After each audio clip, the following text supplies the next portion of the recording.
everybody, this is Jan, and this is version or issue 2.5 of Biorhythms. I did an original issue almost 2 weeks ago in a little bit of a greener setting when it wasn't 104 degrees outside. And I did a mini one a couple days ago where I had expressed some concerns about the planet, and yeah, I got a little emotional because I love my son. And I also just want to say that, again, humbly, that I really want to appreciate the kind words in that thread. I meant every word of it, and I know you all care too, so thank you very much for that again. I want to talk about a few things on this Biorhythms, important things. So we might as well get started because I don't want it to go too long, and I want to get this information out to you. The first thing, obviously, I think we need to discuss is the heat wave that has hit in the United States. And of course, it's not just the United States, it's a lot of areas around the globe, as well as other things happening, other extreme climate events. And I just want to make one more comment because, again, we are not seeing the two words that need to be said by the media to correlate this. And I think, considering what's been happening frequently, more severely, and with a longer lasting effect, it is the moniker of climate change. Human behavior is amplifying, ramping up natural processes, and this isn't a good thing because, let's face it, on a global basis, we are not really prepared for what's going to and what is already happening. Okay, as far as the heat wave then goes, there have been records that have been falling all over the globe. And especially in this year. Now, 2010 was noted as the hottest year on record last year. I have a feeling we're going to break that this year. And that's also something I wanted to just say, that the duration, you notice that the duration between these record-setting years is decreasing. You know, you may have had 1995, then maybe 1998, and then 2001, and then 2005, and then or 2003. You know, now we're having 2010, 2011. It's getting to be decreases in the time lag between these events. Just to give you some information then, and this is just for the month of July, and this is unbelievable, some of them. 1,079 total heat records have been broken in July alone. The only state that hasn't broken one this month, Delaware. You know, if you want to go there for a vacation, maybe Delaware. 2010, like I said, was the hottest year and all of that, and the duration. So let's just go to some other things too, because in figuring out, you know, how hot it is outside, we always use the heat index, and there's a reason for that, because it puts together the air temperature and the humidity. Now, of course, you know, there are those who are kind of reticent for you to understand why we count humidity in there, because basically I believe that these temperatures, the humidity is rising due to more moisture in the atmosphere and more heat in the atmosphere being amplified by climate change. So of course they don't want you to know what it really feels like outside. And I want to post something about the heat index because it's important. The effects of it. At certain temperatures, there are certain effects to it, to your body and to your health. And I want to post a link so that you can go look at that because it's important. And not just, you know, in talking about this heat wave, I don't want to just talk about, it's not just about climate change, it's about taking care of people too. Please, you know, this is a dangerous heat wave. If you know someone that either doesn't have air conditioning or is elderly and needs assistance, help them, okay, because that's important too. And of course, you know, just in talking about this, the heat index again, the humidity in the air is being compounded because of all the extreme 100-year floods that we've had. In the Missouri River, the Mississippi River, all of these things is extra moisture in the atmosphere. Water evaporation is also occurring more excessively, which is then contributing then to the droughts, which is the positive feedback loop that we're talking about here. So that's all being affected by the humidity in the atmosphere and by what we're putting up there that's amplifying all of this and ramping it all up. I just want to read some other things to you here regarding the drought that's in the southwest, and my heart goes out to all of you people that live there. I really pray for some rain. You need rain. You need some rain. In Carlsbad, New Mexico, they had 233 days without measurable precipitation. Pecos, Texas, only 0.02 inches of rain, and that happened on July 14th of this year, and until then they hadn't had any rain since September 23rd of 2010. They've had actually 293 consecutive dry days. And of course, again, with this heat wave and with these droughts, it fuels wildfires, which is something else I wanted to just talk to you about in regards to this. Because in Arizona and New Mexico, they had their largest wildfires on record.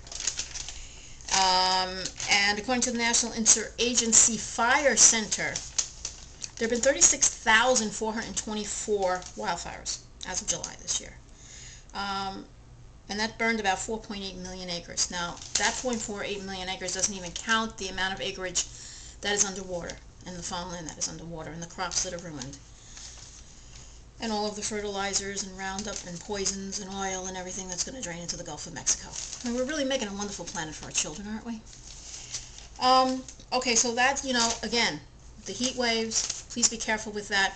Please note the statistics. I'm going to post something about that. And, try to understand. Scientists are now saying that it's going to get worse the more we amplify it and the more we don't realize that we have a problem here. Okay? This is what scientists have been saying for decades. This isn't something new. We've been warned about this, and we need to get up and do something now. All right, now, moving on from that, I just want to talk about this in relation to climate denial, because there's been one of their poster boys for climate denial, Christopher Monckton. He's been, trashing Al Gore every chance he gets. I found out some interesting things, because this week on the House of Lords website, they posted a cease and desist letter to Christopher Monckton telling him that he needs to stop lying about being a member of the House of Lords. I mean, come on. I mean, you have to lie about that in order to raise up your credibility level. I obviously think what you're saying is really not worth listening to. But, I actually call him, that book, Lord of the Flies? I call him Lord of the Lies. Because that's just what he's spewing. And I just got some information. I'm going to put a link to the source of the information so that you can see it for yourself. He's being paid by the coal industry, and I know that's a real big shocker to all of us, right? The Association of Mining and Exploration Companies. Nice big sounding name. And somebody named Gina Reinhardt, who's actually worth about $10 billion, actually sent her staff on a private jet. Ooh, what is that private jet thing that we was talking about with Al Gore? Yeah. Well, she sent some of her staff on private jets to coordinate Monckton's slideshows and his presentations. And something that he went to in Australia in early 2010. Now, he's back in Australia again because they just voted on a carbon tax. And I know all the coal executives in Australia, their heads are exploding. So they had Monckton go there again, and I probably would have guessed that he was paid by the coal industry again. It's really funny, Yeah, okay. And then there's another one called, I think it's called Hancock Prospecting. They're involved with his slides a little bit too. But that's really something how the House of Lords told him to stop lying about being a member of the House of Lords, because those little slides he has that have already been debunked by climate scientists. And I could put all those links up there too. He had the little House of Lords symbol with the little chains hanging down. Now he actually changed the symbol to have the chains coming out sideways. That's funny. Aren't these people funny? So I'm going to post some information about that because, I usually don't talk about irrelevant people. But, sometimes when the lies get to the point where they're actually trying to stop people from planting trees, they're trying to stop people from sequestering carbon in the soil. I mean, he was talking about this at a debate that he was trying to, I think, talk somebody into not doing this. How could you not want that? Even if you don't believe climate change is being ramped up by human activity, how could you not want a cleaner, healthier planet? That's just plain evil as far as I'm concerned.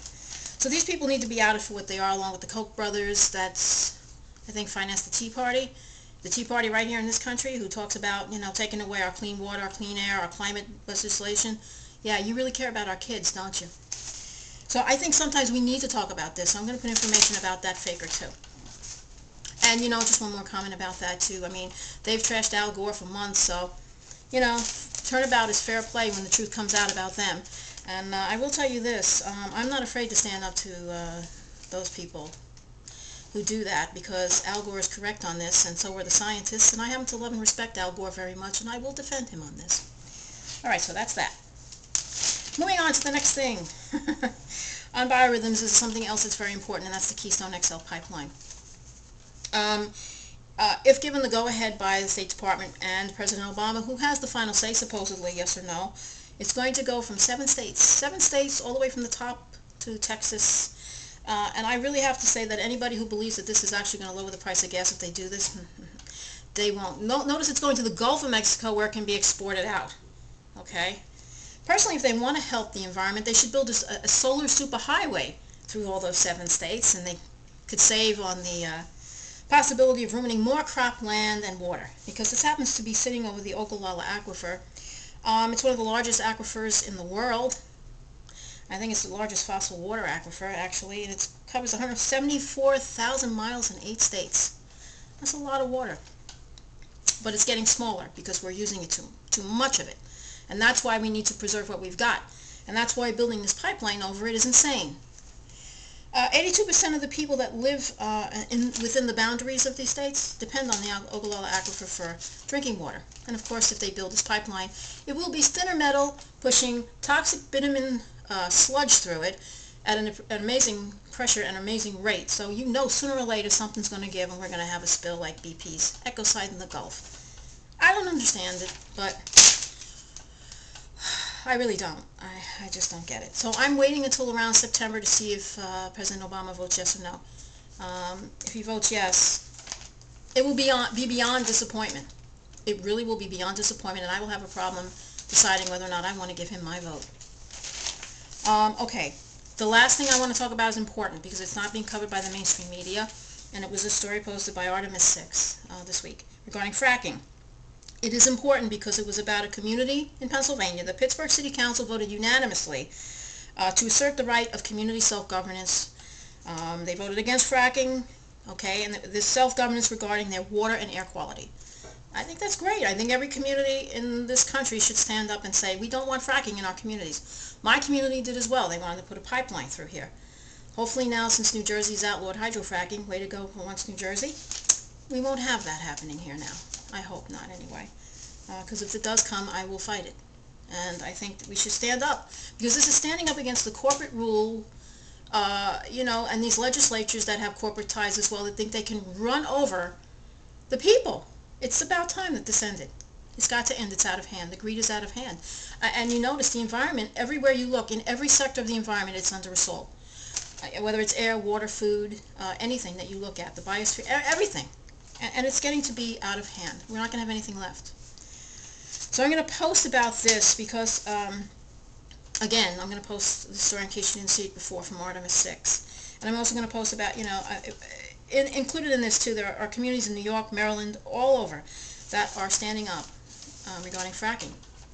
It is a toxic, poisonous, unnecessary destruction of the environment, and it needs to stop.